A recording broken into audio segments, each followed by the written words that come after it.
Let's see how to count lines in Microsoft Word. First off, we want to open Microsoft Word. And as you can see right here, we have our document ready. Now, let's say that we are working on a document that requires a specific number of lines that will only be allowed. So, for example, we want to know exactly how many lines we have in our document.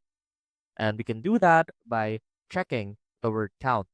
So to check the word count, simply click on the Review tab, look for word count under the Proofing section, and when you click that, this new window will pop up, which you can see the number of lines down here at the bottom.